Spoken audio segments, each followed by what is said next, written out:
Reconciling with nature is the defining task of the 21st century. Learn from leading experts in nature about the importance of conservation and their unique stories of exploring the beauty of wildlife. Join us at WeNaturalists in our journey towards climate action, in conversation with the heroes from around the world dedicating their lives to protect, preserve and conserve nature. Hello, everyone, and welcome to this session of Converse to Conserve. I'm Sabika Razvi from WeNaturalists, which is an ecosystem for nature professionals and organizations working in nature. Now, as you all know, today is International Tiger Day, and that's why we have with us a very special guest. He's often called the young blood among wildlife professionals. 26-year-old Suyash Keshari embarked on his journey to protect and conserve wildlife in 2019 when he quit his political advocacy job in Washington, D.C.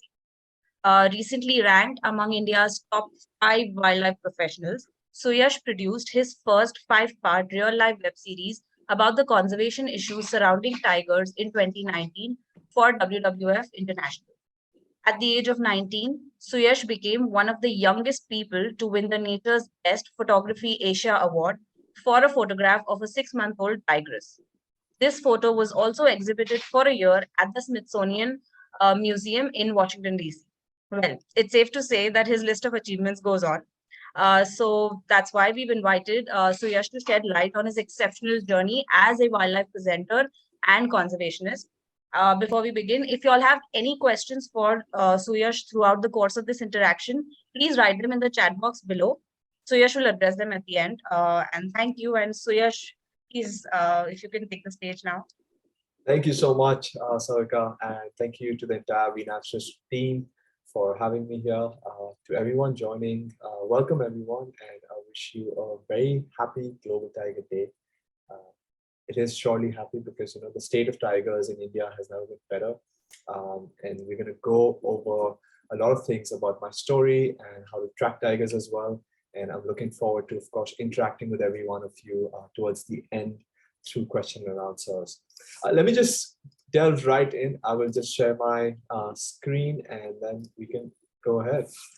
So as Savika shared, I'm a wildlife presenter, filmmaker, and conservationist. For those of you who don't know me, I'm born and brought up in central India in the state of Madhya Pradesh. And that's where my passion for wildlife came. And since I was about 4 or 5 years old, I've been into wildlife. Growing up, I always wanted to do what I've been doing right now, because I used to watch people like David Attenborough, Steve Irwin, Steve Backshall presenting in front of camera. And I always wondered as a 5-year-old why I can't do it. I always wondered why an Indian can't do it. And I always wondered that maybe one day I'll be a wildlife presenter. So since a very young age, I've been working on my professional journey.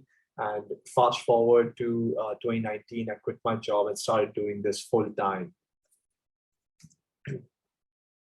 Sorry, just 1 second. Okay. So as I said, I'm born and brought up in central India. We have enormous biodiversity in central India. We've got the Satpura and the Vindhya hills that meet in central India, and that creates a very varied landscape from north of Madhya Pradesh to south and east and west as well.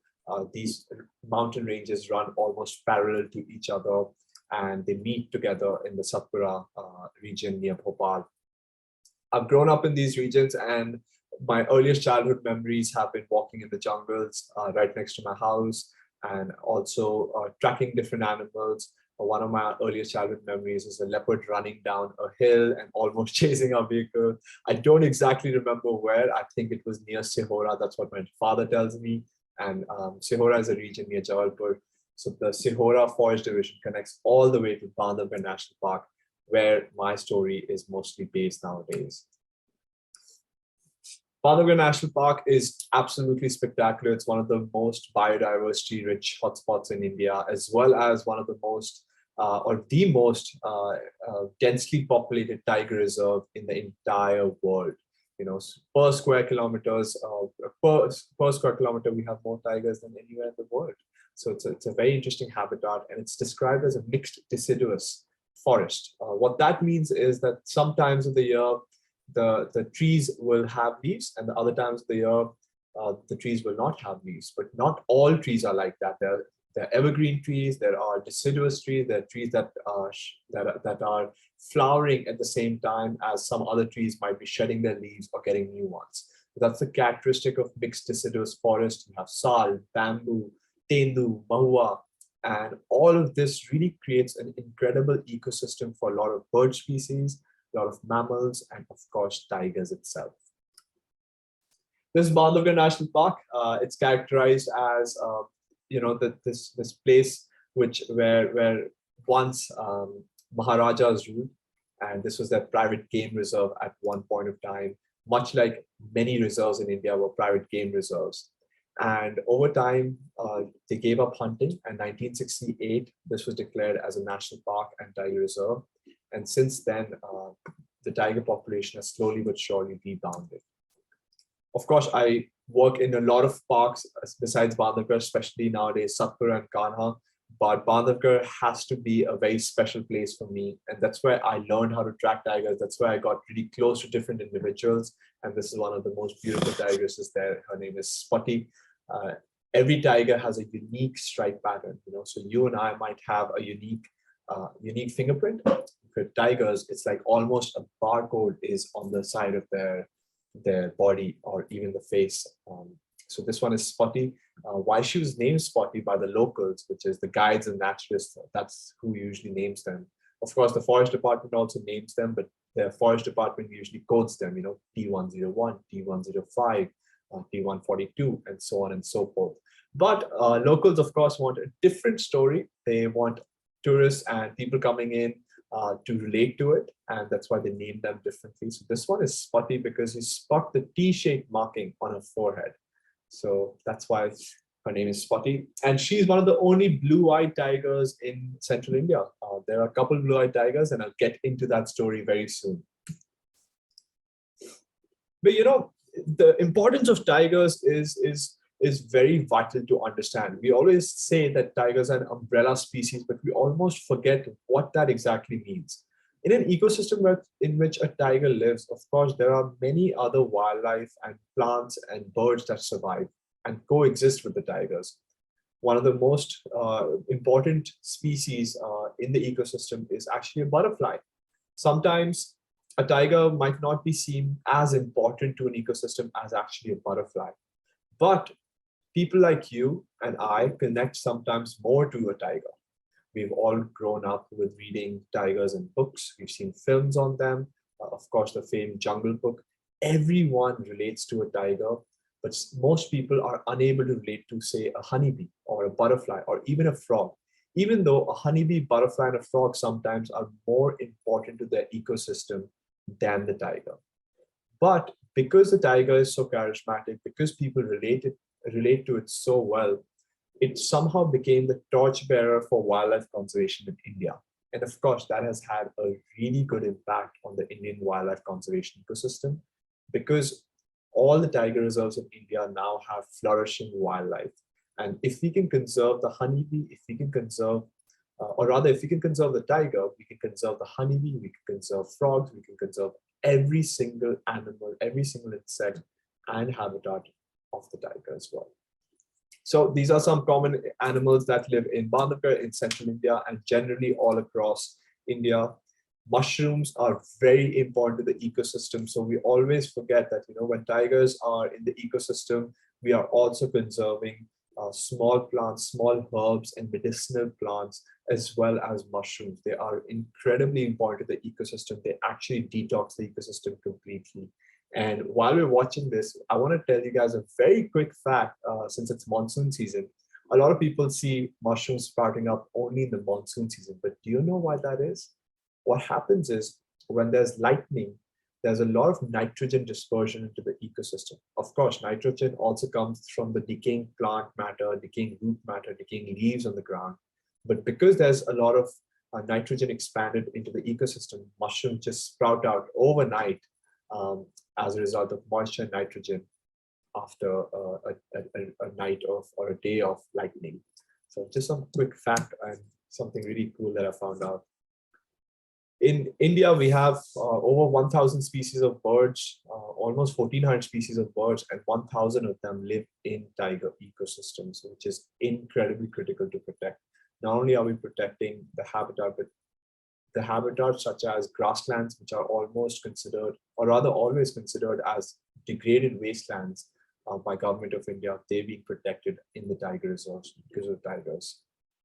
We've got a lot of elephants in central India now, especially in Bandhavgarh. They migrated all the way from Odisha to Chhattisgarh, and then Chhattisgarh to Bandhavgarh, and somehow they never left. We have over 50 elephants in Bandhavgarh now, and of course, there are a lot of other tiger reserves that have elephants. Again, showing that there are so many other species that are benefiting from conservation of tigers. Got a lot of cheetal deer, where they are one of the most interesting beings to observe. You know, if you just sit next to a herd of cheetal deer, you can pass off your entire safari. But of course, people always want to run after the tigers, which is okay. A lot of leopards as well. Madhya Pradesh, where I work, is last time did not only become the tiger capital of India or tiger state of India, but also the leopard state of India. We're waiting to hear what the statistics will be this time. Usually they announce it on Global Tiger Day, but I haven't heard any update right now, so I'm just waiting for that. Let's see, fingers crossed, maybe Madhya Pradesh trails every other state once again. But I like this healthy competition between the states because more conservation is of course beneficial, and this competition really helps. But today, my goal was to do this, and when WeNaturalists reached out to me, we were deciding what to do on this webinar, and I didn't want to keep it a simple webinar where I usually talk about my story, how I got into wildlife presenting, how I made a career on it. We decided, of course, first 5-10 minutes we're going to talk about it, but why not get into tracking tigers this time? Because I've never done that on a presentation before. So I thought, anyone who attends, they'll get something very interesting out of it. Because once you can learn how to track tigers, you can learn how to conserve them. And once you learn how to conserve them, of course, you can tell better stories, the more important ones. But I just want to get, deviate a little bit before I go into tracking. I just want to tell you how I started, because that's very important in this journey. In central India, tigers are worshipped, they're feared and revered. And through a very young age, I always had binoculars around my neck. I know the haircut is very bad. I'm sure my barber was very disgruntled. He just put probably a bowl on my head and just chopped it off. But it is what it is, right? I guess I got better haircut now. But as I was this young, I was still going into forests. I always had a binocular on my shoulder, and I used to go on the shoulders of my Nana ji in Calcutta when he used to take me to zoos. But by this time, he'd already introduced me to wildlife shows on Animal Planet, Nat Geo, etc. And at a very young age, instead of watching Tom, Cat, Jerry, I was watching hyenas devouring a live tail, or a female tiger, nursing her cubs, or lions fighting with each other. Quite grotesque compared to Tom and Jerry, but that's how I grew up. And I was standing in front of a tiger cage one day in Calcutta, which at that time the Alipur Zoo used to be the biggest zoo in Asia, boasting almost like 100 or 200 tigers. I can't remember the exact number, but I do remember it was more than 100 individuals in small cages like this. And the tigress at that time snarled at me, and I was just about 4 or 5 years old. And of course, just as any other kid, I started jumping up in excitement and clapping my hands. That's when my Nana ji came to me and said, "Beta, tumhe in a tiger ko dekhkar acha lagta hai." For everyone who speaks English, I'll just translate that real quick. He said that, do you enjoy seeing these tigers here? And I said, yes, of course, Nana ji, I love it. And he said, that's great, but these aren't the same tigers you see in the wild. These aren't the same individuals that roam large territories. They're stuck in a 4x4 cage for the rest of their life. And I think that broke my heart at a very early age and set me on a path to do what I do now. I feel that we can have so much educational and conservation value if we get people connected to nature through wild animals instead of caging all wild animals and putting them in a zoo and saying that that's education. I don't think then if it is education, it's the wrong kind of education. It's at the cost of these individuals. So that's where my journey began. I decided, I wanted to bring everything out into the world, whether it's through actual safari experiences where people are coming on a safari with me, or if it's through my photography, my films, so people who are sitting anywhere can watch. But at that time, of course, there wasn't much social media, right? But I started picking up my father's reel camera and taking photos. The kind of photos did not matter because all I wanted to do was tell stories. So people who used to come at our house, I used to show them pictures and they would be like, this is a rock. I can't see anything. And I was like, no, but there's a tiger sitting right next to the rock, because my photos absolutely were hazy or blurry or too white, too black. But that didn't matter. What mattered at that point of time was that I was developing an interest in storytelling and developing an interest in trying to connect people with nature. And that's what grew over time. And over the years, I learned how to track different tigers, different individuals, from people who actually live in these areas, the tribal communities, the people who used to be hunters at one point. They transitioned into conservationists, into guides, and they taught me as a young child how to start tracking. So I'll quickly show you one more thing. As I said, every tiger has a unique stripe pattern, and I've been very lucky to track over 140 individuals in my lifetime.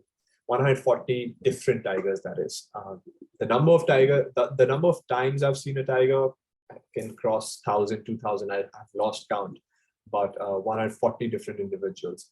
And all of these are different individuals. Take a quick moment to see how the stripe pattern is different.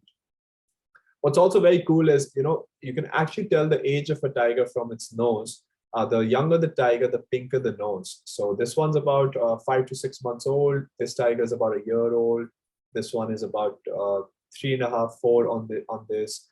This one's about 7, and then this one is pretty old. She's almost 12, 13 years old in this picture. And this one is right between 10 and 12. So very interesting. Again, the more you understand these individuals, the more you get to love them. The more you get to love them, the more you find ways to conserve them and get people to do the same. Over my life, as I said, I've gone to know many individuals very intimately. I'm going to share one story with you guys, unless you know it already. This is the tigress named Solo. Solo was the first cub I ever saw in the wild. Her mother, Rajbera, was the first tigress I saw in Bandhavgarh. Of course, I've seen many tigers before that, but this was the first tigress I saw in Bandhavgarh. And Solo and her sisters and her brother were the first family of tigers I started following. So I knew Solo for almost 7.5, 8 years before she was poisoned on October 17th in 2020 in Bandhavgarh's buffer area. And my first series with WWF International was based on Solo. I made a brute documentary on Solo, which saw millions and millions of views, talking about her story, talking about the fact that, if we can conserve Solo's cubs and other tigers, then we can conserve this ecosystem in the future as well. But unfortunately, October 17th, 2020, we lost her, and it was a very catastrophic loss. It took me a while to recover personally because, I somehow took the responsibility on my own, knowing this tigress. But over time, I realized that just like Solo, of course, there are so many other tigers to protect. Just like Solo, there are so many other individuals that need our attention. And it should be our goal to get every single tiger story out and connect people. But I'll show you some instances that made me fall in love with Solo as a tigress. Through her, I learned the importance of family, the importance of solitude, the importance of never giving up. I've seen her miss 8, 9, 10 hunts and being successful on the 11th one. Solo lost her first litter of cubs. She had a litter of 4 and she lost them to another male when they were very young. And then when her second litter was just about a couple months old, just about 2.5 months old, this male named Bamira Sun came into her territory, and Solo's mate, which was named Mangu, had disappeared. He was nowhere to be seen. So on January 4th, 2019, we were there and we noticed Bamira Sun, and we were like, look, he's going to kill the cubs. So on the second litter, Solo had 5 cubs. One of them was born weeks or died. And Solo decided, look, she's already lost her first litter of cubs. She's already lost one more cub. She's not going to lose anything. So she fought this male very hard. Look at the size difference between males and females, especially in Bandhavgarh, where males are huge, or just tigers in general in this area are huge. And the reason I tell this story over and over again, a lot of people might have heard this already, unless you don't follow my work. The reason I say this again and again is because this is just a case study, and it can be collaborated with every single tiger in India. So of course, Solo fought him, kicking and screaming. She drove him away, but she suffered a huge gash on her chest. Look, her skin is entirely just coming out. It was a very emotional moment for her, for us. Her cubs were in the cave. They were looking and hoping that their mother would be safe. And this does not make Bamira Sun evil. I want to be sure to say this. This does not make the other tiger evil. Of course, Solo was really badly injured, but males would often kill, males who do not father the cubs will often kill the cubs to get the female into heat and then mate with her. But people might ask, why would this happen? And the thing is, instances like these in India have become even more common. The reason being because the number of tigers in India is actually increasing, but the area remains the same. So Bandhavgarh as a park can only take about 60 to 80 tigers, because every tiger covers between 30 and 100 square kilometers, depending on the male or female. So female typically between 20 and 35 square kilometers, and male upwards of 100 square kilometers, especially if they're a dominant male. But in Solo's case, there were 9 other tigers trying to crisscross her territory. So there was a lot of pressure. She was trying to save her cubs from males, females, trying to hunt, trying to use the same water sources as other tigers. And then over time, when these fights became more and more, she decided that she's going to leave the park. So she was almost 2 years old, or rather her cubs were almost 2 years old when she decided to leave the park and go into the buffer area. She started preying on cattle, and one time either poachers or villagers decided to poison the carcass. She ate the poisoned carcass, and then her and her cubs died. 2 of the cubs were found dead. One was declared missing and one was alive. But then after 1 year, that cub has never been seen as well. Not even 1 year, about 9 months. And the thing is, if we are able to connect different national parks and have better habitat for tigers, bigger habitat for tigers, instances like these will not occur as often as they do these days. Bamira Sun might have found another tigress. Solo might have found better habitat where there's less tiger involvement. So this is a case that has been highlighted throughout my stories, throughout my career. And this is a case that I want to continue to highlight because it's a study on one single tiger family, and that is the problem with every single tiger that there is in India. And if you can address these problems, you can have a better future for tigers, better future for its habitat. As I said, I'll come back to Spotty.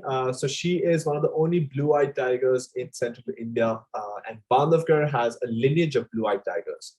We always hear about white tigers, but do you know every single white tiger has originated from one single tiger that was found in central India between the forests of Bandhavgarh and Sanjay Dubri Tiger Reserve. So back in 1950s, the Maharaja of Rewa was out on a hunting expedition in Bandhavgarh, or between Bandhavgarh and Sanjay Dubri, and he killed a tigress and he found her cubs, and noticed that one of the cubs was actually completely white in color. This cub was not ill. A lot of people think that this tiger is ill. There's a genetic mutation, but it's actually leucistic. What leucistic means is We've heard about melanistic leopards. So the melanin is the chemical in your skin or the skin tone. So if blacks overpower every other skin tone, it's melanistic. But if whites overpower every other skin tone or the coat, the color of the coat, then it's leucistic. So in this case, when tigers are white, they're actually leucistic tigers, not albino tigers. And they have bluish eyes. They are able to survive in the wild, but this Maharaja took this tiger and named him Mohan. So he raised him in his house, and then there was a breeding program associated with Australia Zoo. And every single white tiger that you see in the wild has come as a gene from Mohan. There are no other white tigers in the wild. There have been instances of gray and tabby tigers reported, but there are no purely white tigers in the wild. And that's why a lot of tigers in Bandhavgarh have bluish eyes. So if two blue-eyed tigers mate, there could be a white tiger. In fact, on April 1st, I made a huge April Fool's joke. Some people were very angry about it. I said that, I went on a safari and I found I found 3 cubs and one of them was white. And a lot of people believed me, but it was just a sick April Fool's joke. But that doesn't mean it cannot happen. It can absolutely happen. Okay, let's get into tiger tracking. Enough about my story, enough about stories of tigers. Let's get into what I promised. So as I said earlier, we depend on a lot of these animals that live alongside tigers to track them. So we typically look at langurs, cheetal, sambar, and other animals, their warning calls to listen to tigers, or rather to find tigers. That we listen to their alarm calls to find tigers. So typically, if we look at langurs, then langurs do alarm calls such as this, like that, when they see a big cat. And if they see a tiger, they do this sound. But if they see a leopard, then the 2 langurs will call. So one langur will, of course, do the that sound, but another langur will be like, which is very interesting. And if you live in the forest for long enough, you also start understanding bird alarm calls. So Indian rollers, magpies, tree pies, and even squirrels do alarm calls. And if you can pick up on those subtle instances, you can pick up on the tiger movements, on leopard movements, and any other animals movements. So I'm going to show you what a cheetal alarm call looks like.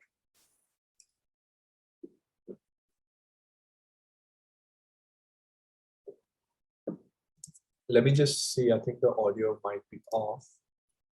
Share sound. There you go.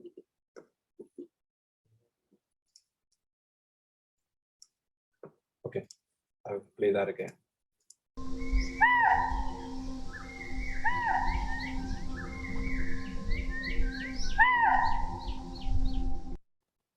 So that's what a cheetal deer sounds like.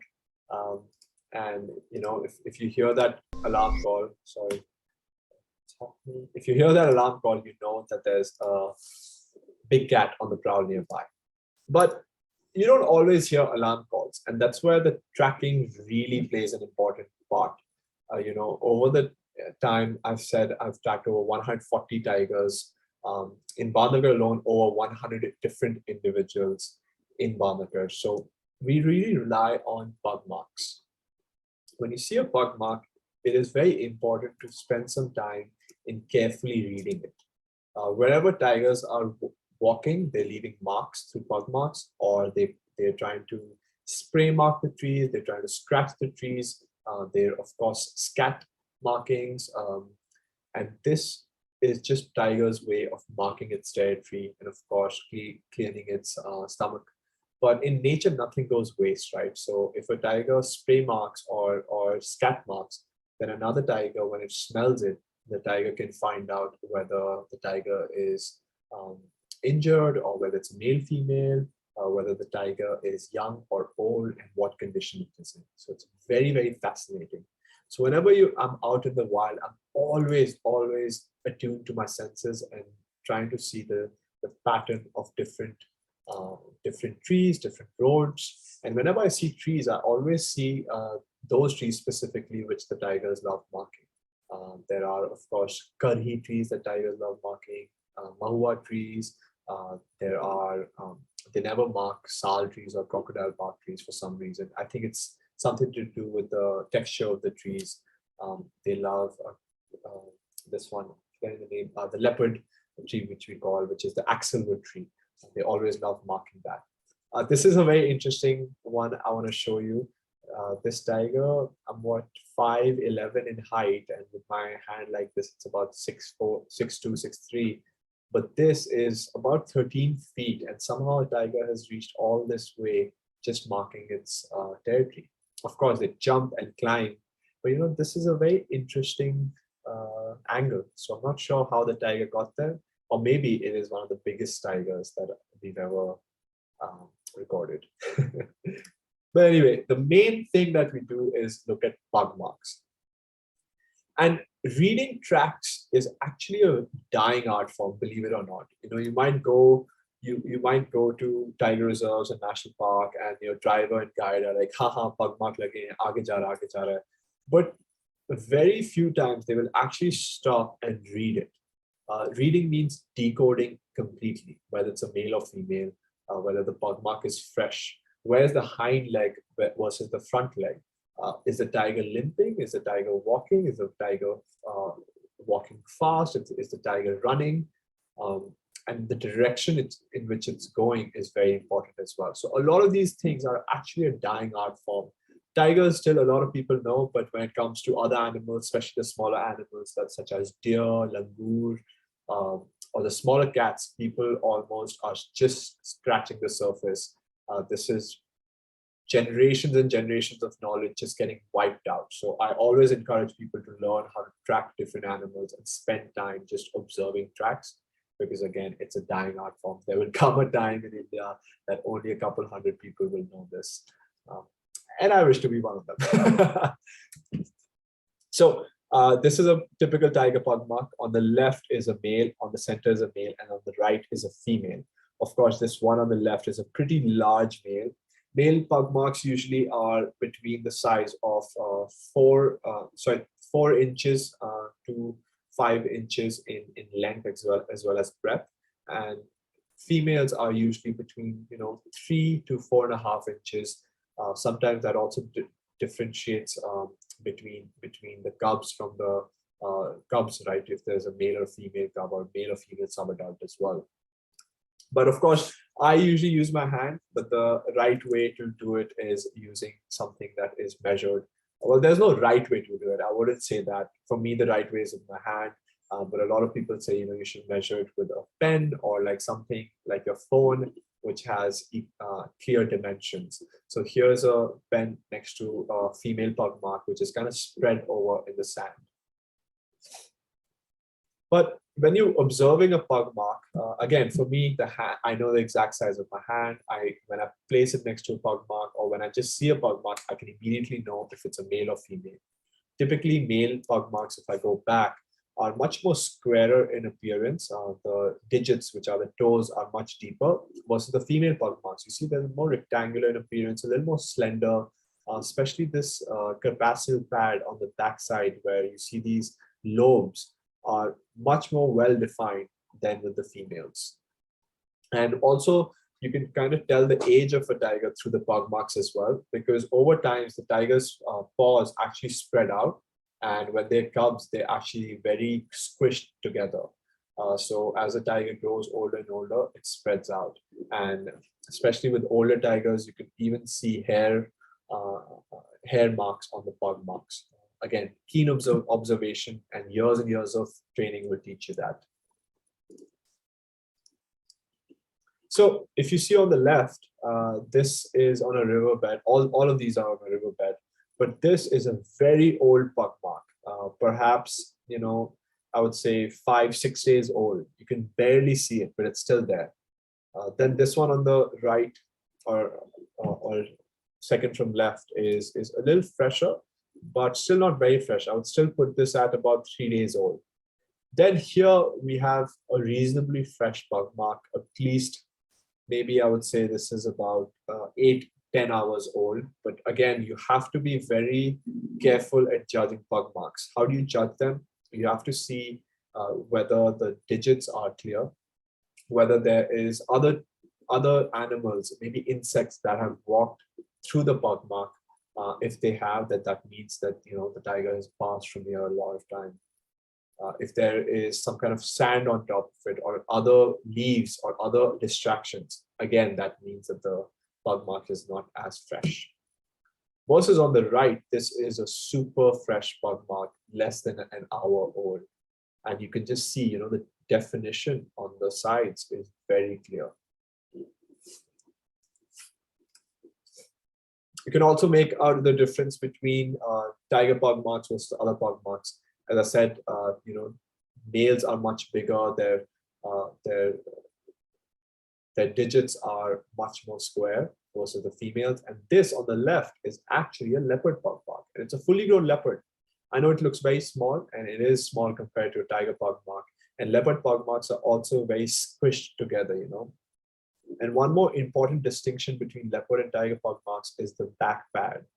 You see the lobes here in tigers versus the lobes here in leopards. Tigers' lobes are much more defined, and leopards not so much. And the front digits, the toes, are also not as square in appearance. They're much more slender. Again, these are other ways to see tiger activity, right? If you have, or rather measure the tiger's paws, if you have a knife with you, if you have a pen with you, a digital toolkit, you can place it next to it and see the size appearance. So here's a tigress, here's an old pug mark of a tiger, and then this is of a leopard that's just been spread out. Through this practice, you can always, of course, identify other pug marks as well, other marks of different animals. And again, I think it's very important to do this because over time, that's when you understand animal activity and animal behavior in a better light. This is a jungle cat. On the center is a sloth bear, and on the right side is a langur. And through the reading of pug marks, we can see if an animal is coming into human-dominated landscape, or if humans are coming into animal-dominated landscapes. And by that, we can work towards conservation efforts preventing such issues. So here you could see there's a mark of a human wearing sandals, and of course there's a leopard, fresh leopard pug marks. And you know that there are humans as well as leopards coexisting here, but there can be problems as well. So we must make sure that we let the humans know of the presence of animals here. Here's a sloth bear, here's a boot mark, and this one is of a small canid, most likely a jackal. There's deer pug marks and footprints here as well. Oops, sorry. Here is a tiger, here's a leopard on the right, here is humans. Right now, when the census operation was happening, they were finding pug marks in inaccessible places and places where there were no signs of tiger activity in the past.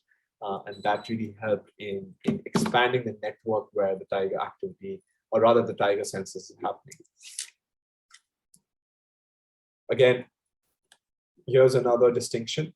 This is a leopard, quite an old pug mark. This is another leopard, much fresher, but also it's in sand, so it looks fresh.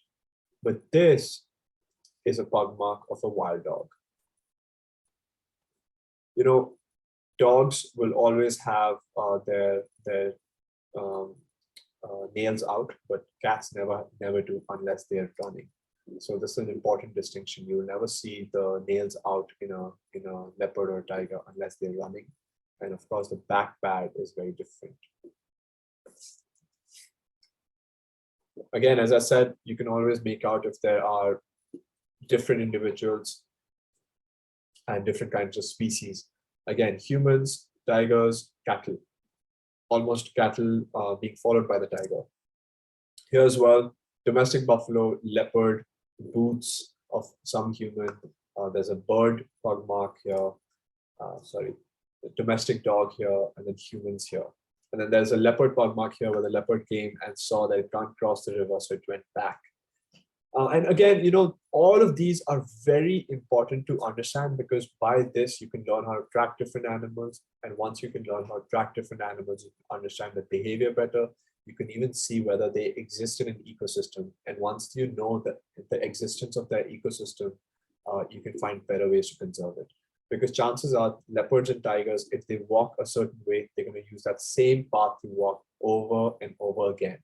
So if we try mitigating human activity in those paths, then we will achieve a better conservation outcome. So if there's a pugdundy, which is an animal trail, and then you know that the tiger keeps walking back and forth, you can always advise villagers to not use that path, because if they continue using that path, there will be some time that there will be conflict. But all of this, I've learned, of course, going on safaris, and I've learned through the biggest, not the biggest, rather the best trackers in India, people who have been doing this for over 50 years, especially people who are villagers. They have taught me a lot. And the best way to experience our wild wonders is going on a safari. So I always encourage people to go on a safari, go and see the tiger habitats, go and learn about every single animal and species that lives in its ecosystem.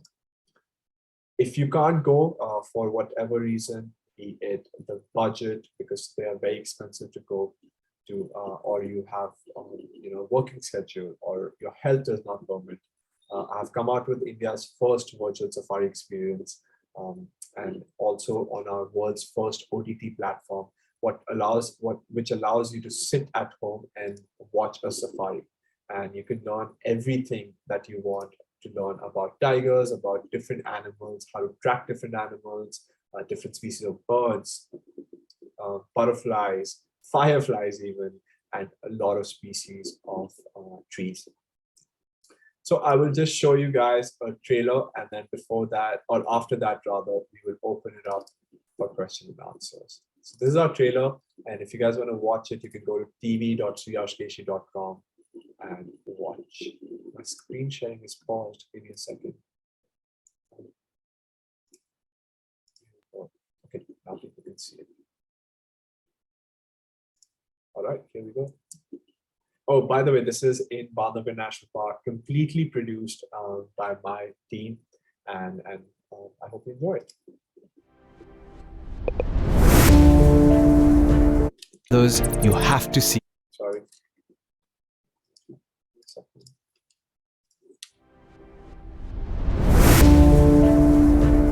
Our planet holds many secrets. Few will never be revealed. Some remain unexplored, and others you have to see with your own eyes to believe. Yeah, leopard right there. What better way to do that than to get out in the wild?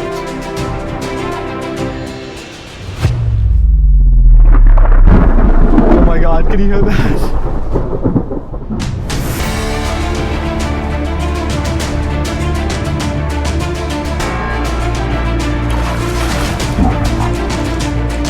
My name is Suyash Keshari.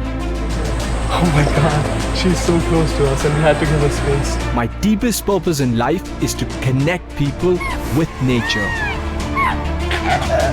Watch out for your head, guys. What if I told you that you can join me on a safari from anywhere in the world? It's all part of wildlife, right? Jump on the back of my Jeep and tune into India's first virtual safari experience.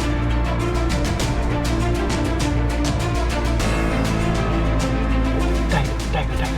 Right there, the tiger. She's crossing the road. Wow, beautiful. I believe that we all have a curiosity towards nature embedded deep within us. My goal is to ignite that curiosity through a beautiful, raw, and epic adventure.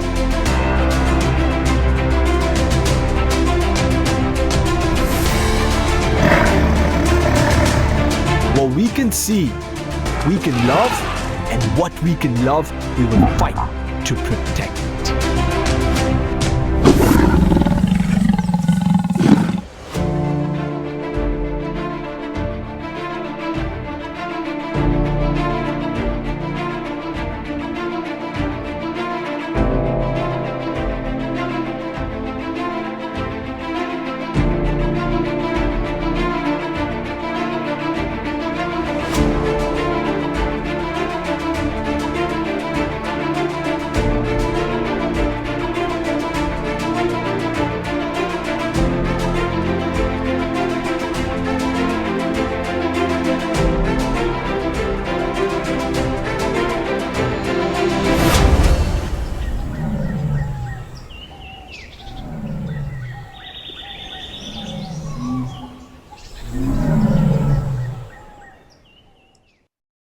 Cool. I hope you guys enjoyed that. And I'm just gonna bring back the presentation. And once again, it's been a pleasure hosting this for Global Tiger Day. If you guys want to connect with me, here's my Instagram, Facebook, YouTube. Of course, you can watch the virtual safaris on tv.suyashkeshari.com. And if you want to come on a tour with me or buy merchandise, which 100% of the profits we get from merchandise sales, we donate it back to conservation efforts. You can go to suyashkeshari.com. And I will open it up to questions. Thank you so much, Suyash. I think it's safe to say that at least I am, I'm sure, and I think I speak for everyone. We're very intrigued to join you on this journey, this virtual safari. It looks fantastic. And yeah, so I think, shall we start with the questions first? Sure, absolutely. Okay. So Menaka has asked, what are the factors that must be assessed before reintroducing a species into a habitat? Wow, very interesting. I think let's take the case of cheetahs. Or rather, let me tell you some factors and then I'll take up the case of cheetahs. The factors that you need to assess before reintroducing a species is, number one, does the species even belong there historically? So for example, like if you look at Gir National Park, if you want to bring elephants into Gir National Park because we feel like, okay, elephants and lions coexist in Africa, they should also coexist in India. But then we have to go historically, did elephants ever live in Gir? If they did, then under what conditions, what circumstances? We have to go deeper. Then we have to see the ecological impacts from bringing that species in. Is there enough food? Is there enough water? Is there's enough space even? Will they be coming in direct competition with other herbivores who already lack food? Will they come in conflict with humans? So we have to assess those points before, and those points and factors before we introduce a species. And now let's take the case of cheetahs. Then while introducing a species, we also have to see whether this makes financial sense. In my opinion, so everyone's always asked, what's your opinion about cheetahs being brought into India from Africa? And my honest opinion is, of course, I would love to see cheetahs in India again. I would love to film them. I would love to photograph them. I would love to educate people about cheetahs. But we're spending so much money in bringing the cheetahs back to India that we're forgetting that we can use those funds in saving the species that need it the most. Let's say great Indian bustards, right? There are only a very few individuals left. I don't remember the exact number, but there were about 15 to 20 or 15 to 30 individuals left. It's a bird which is this big, for those of you who don't know, actually a little bigger. But we don't have any more left. And we're spending crores and crores and crores on bringing cheetahs from another country and repopulating our country with them. I just don't think it's the right time. If we had come to a point where we say, okay, all the tiger ecosystems are doing well, the great Indian bustard, as an example, is back from the brink of extinction. Our vultures are doing well. Our snakes, our leopards, every animal is doing well. We've connected different habitats. We've solved the problem to a most extent of human-animal conflict. Now let's bring the cheetahs in. I'll be all for it. But I think there are too many problems to address in India, let alone bring another species back. So hope that answers your question. Okay, so I think as a follow-up question, she's also asked, what impact would the African cheetahs have on the Indian tigers? Would it? Right now, they won't have any impact on Indian tigers because in Kuno National Park, there aren't big tiger population. Of course, there is one tiger that was recorded sometime, and then tigers crisscross every now and then. But at this moment in time, tigers and cheetahs, they won't be interacting. So no impact. And of course, tigers are a bigger cat, and tigers will easily outnumber and outpower cheetahs. So I personally, again, think that, they won't really be interacting at any point in the near future. Okay, all right. So another question that's come is, what steps can be taken to control revenge killings of big cats by villagers and those people in village settings in various national parks or surrounding areas? Yeah, that's a great question. And Indian government had taken out a really good initiative where they will pay for the compensation or pay for the loss of the cattle by compensating the villagers in cash. However, there was a catch in that. If the big cat kills your cattle in the buffer area, you will be compensated for your loss. But if the cattle goes into the core zone and then the cat kills it, then you will not be compensated for the loss because your cattle should not be inside the core zone in the first place. But that's where the revenge killing happens the most. Because they're like, look, our cattle doesn't know, which is true. Their cattle doesn't know what's core and buffer. The villagers sometimes don't know themselves. So I think there should be a blanket blanket approach on giving compensation. But then a lot of villagers use it to their advantage. If they have old cattle, then old cattle which is not producing milk, which is not able to mate, they send it into the forest and wait for the tiger to kill it. I think what needs to be done personally is you need to relocate every single village that is inside the core of a tiger reserve, outside the core and outside even the buffers. And it's a challenging thing and it's very controversial as well. But the thing is, you see, a lot of these villagers want to move, but they're not getting enough compensation. The government paid about 10 lakhs in 2012 to move these villagers. The government is paying same thing 10 years later, not adjusting for inflation. And a lot of these villages don't have electricity. And you might see this as, okay, you're taking tribal land away, but it's not that. You have to understand a lot of these people live in meager conditions. They don't have fresh water. They don't have fresh food to eat, electricity. They have a lot of malaria, dengue, and problems to access of healthcare. Of course, they have big cats around. But if we move them to areas and instead of just giving them compensation, we skill them, we give them skill development, we employ them into different jobs, then we have a better future for India, not only in terms of poverty alleviation, but also wildlife conservation. And for some reason, the government has not been very forefront with this and not been very proactive with this. And I really think that they should allow private parties to step in and try doing this. Okay, that's very interesting. And I think we really need to prioritize conservation in that sense. Absolutely, absolutely. Yeah. So also, so Azim has asked how to identify fresh and old pug marks. I do think you have answered this question Yes, I have somewhat. already answered that. Yeah. So I think we'll skip that. So I so just the want to next say, question is, yeah, sorry, I just want to say, if people want to learn more about tracking, then they can do so through virtual safaris. Just go ahead and subscribe and you learn a lot more about tracking. And there's also a 9-minute video on my Instagram that I posted yesterday, which goes into the pug marks and reading the pug marks. So if you want to go ahead and go see that, that'll really help you. Okay, thank you. Yeah. So the next question is interesting. As a tiger conservationist, how easy or difficult is it to take tiger conservation to the people? See, taking tiger conservation as a story to people is quite easy because of social media, because of media in general. If you Google Suyash Keshari, and then you'll find many hits about conservation, about my films, about my work.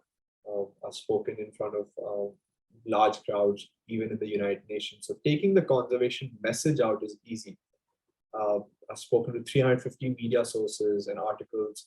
All of that is easy, but having a lasting impact is the difficult part. It's people are overcrowded with a lot of information these days. So they hear from one ear and they're like, oh, wow, that's important. And then they forget about it and they leave it for the next year. So having an impact is very important. And I think the way I have seen my impact being evolved over the past few years is, less talk and more action. So I don't talk all the time about, this is what we should be doing. Rather, I say, look, this is what I'm going to be doing. This is your chance to be a part of it. And as an initiative, recently I launched my merchandise line, and I said, look, 100% of the profits from these merchandise sales will be donated to conservation efforts, starting with building water holes for wildlife. Do you want to be a part of it?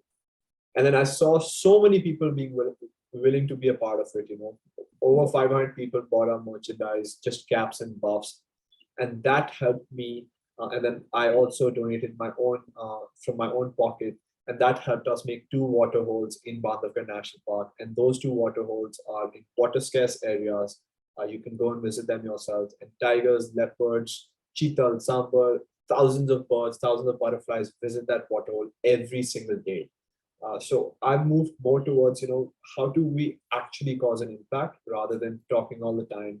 Um, and my realization came of this in United Nations. So when I went to talk in front of, in United Nations, which is by far the biggest conference I've spoken at, it's the Conference of Parties for the conservation of migratory species in Gujarat. There were thousands of people, and I was speaking, and it occurred to me at that time, like here we are for 5 days. People from all across the world have flown in just talking about how to conserve. It's great, but what really came out of it, and I kid you not, nothing besides a few treaties which are not honored by any other countries. So it really, really caused a big impact in my head and question mark. And I said, look, we can't be just talking about it. Everyone needs to do their own bit in their own ecosystem, in their own area. Whether it's just planting one tree and taking one piece of trash from the your park, or doing something bigger, something like that. Okay. Yeah, I think that's very interesting that I think we have to take the conversation beyond rhetoric, and action is extremely important. And I think it's about time, right? So there's another question, somebody who's asking that I'm a doctor and a medical student and I get less number of holidays and I wanted to contribute to animal conservation, right? So he's asking how he can learn. So I think this is ordinary people wanting to contribute. What is your take on that as well? And as I said, people can always do so by contributing to different causes, by donating to different causes. I have my own merchandise line, as I said, and 100% of profits goes directly towards conservation efforts. So you can go ahead and do that. Also, another thing that you can do is volunteer with your local authorities. If you don't have time to volunteer, then go for any of the society cleanups. Go to your local park, clean that park up. Which is not a sanctuary necessarily. If you, for example, if you live in Delhi and there's a park next to your home, go and clean that park. Take out all the trash. That is huge for conservation, because then all the birds that live there, all the insects that live there, they're away from the plastic, which is very detrimental to them. So you can take small steps to conserve the ecosystem. You don't have to go very big. Do something, just something. Don't think of the bigger thing. Just do a little thing. Okay, I think that's good advice, I think, for all of us. So another question is, identifying a tiger would be much easier by their stripes, but how would you identify a lion? Is that something? Good question. Yeah, very good question. So lions are a little more difficult to identify. You need a facial shot of a lion, and then you need to zoom in to their whiskers. They have dots next to their whiskers, and that's how you distinguish different lions, with the number of dots and the pattern of the dots. Okay. Yeah. Okay. So that was Azim asking that question. We have another couple of questions. How quickly can a tiger or any member of the cat family adapt to the change in rising temperature? So I think this is a question about climate action, climate change. What are the challenges they face? Resilience of species. I will not be able to say how quickly, because, again, that is up to the tiger, up to the leopard, up to a lion, and up to different individuals. But I will say that over the time, we've seen tiger territories become larger and larger in the summers because of the need to find water. And, those water sources that used to have water throughout the year, now because of the heat, dry up even faster. And that makes a huge difference, because the prey base moves away. The tigers also have to follow the prey and follow the water. So it really impacts their ecosystem. It really impacts the behavior in a negative manner. And that's why my goal was to work on water conservation and build water holes for wildlife. And it's such a great thing. Like, we decided to do this in November last year, and by May we had 2 waterholes built and running, and literally in few days tigers were coming there. This June I saw 5 tigers in one waterhole, the waterhole we built, and it was amazing. So yeah, tigers and water very important. Okay. All right. There's another interesting question. I would like to know, what is your take on man eaters? Do they exist, or it's just a myth? Look, I'll be one of the few people who would say that I hate the books which are famous for man eaters. Not hate is a strong word, but I dislike it. The reason being because they miss the important point, and which is, why does an animal become a man eater? And they also fail to distinguish between those animals that actually kill the man versus that eat the man. Let's just say you and I are sitting together, and you are annoying me and I'm annoying you, and you get angry and slap me. I'm not going to die from that slap. But if I'm next to a tiger annoying it and the tiger slaps me, I'm most likely going to die, because the tiger is very powerful. It has 6-inch claws. And then those tigers are being called man-eaters. I don't think they're man-eaters. The man-eater is specifically that tiger that actually not only preys on human, but also eats it regularly. Once, one case in like its entire lifetime doesn't make it a man-eater. If it's doing it again and again, then that's man-eater. Why do they become man-eaters? Number one, they don't have normal prey base. Sundarbans, why does Sundarbans have so many quote-unquote man-eaters? Because one, there's hardly any other prey available in Sundarbans. There aren't enough deer for the tigers to eat. There aren't langurs. The cattle is hardly there, so they don't even prey on cattle. And the second reason why a lot of man-eaters happen is because there's too much human interference in the ecosystem. How can you go into the wild and hundreds and hundreds of people are going there every single day on foot, crouching down and collecting bees, collecting forest products, and the tiger is seeing it as a part of its ecosystem. Over time, the tiger has forgotten that humans are not a part of its ecosystem. So now it's starting to see it as an ecosystem, and then it says, okay, it's fair game for me to eat them. So that's where the man-eating tigers come through. And the only way to stop it is, get the humans out of the ecosystem. Do you see man-eating tigers in those places that don't have a lot of human interference? Let's say, do you see them in Satpura? Do you see them in Panna or Pench? You don't, because they have massive space which is devoid of human activity. Okay. Well, I think we have one question, and I think this might be inspired from what you do. So somebody's asking, what are the qualities of being a wildlife presenter? Oh, I like that. The qualities is, you have to be a very good speaker, of course. You have to convey your thoughts very precisely.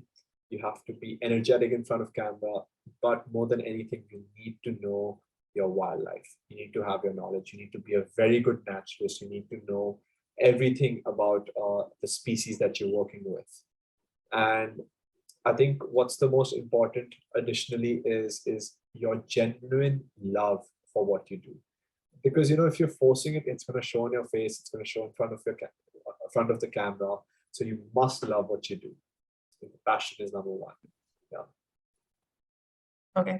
All right. I think that's the end of the questions that we have from our audience. It's been a very invigorating session. And is there anything else, Suyash, that you'd like to? No, thank you so much for hosting me. Thank you for everybody who joined in. I really loved your questions, and thank you for paying attention to the presentation. Follow me on Instagram, Facebook, come say hi, and I would love to host you guys on a safari sometime. I think it's safe to say that we would all like to join you on that virtual safari.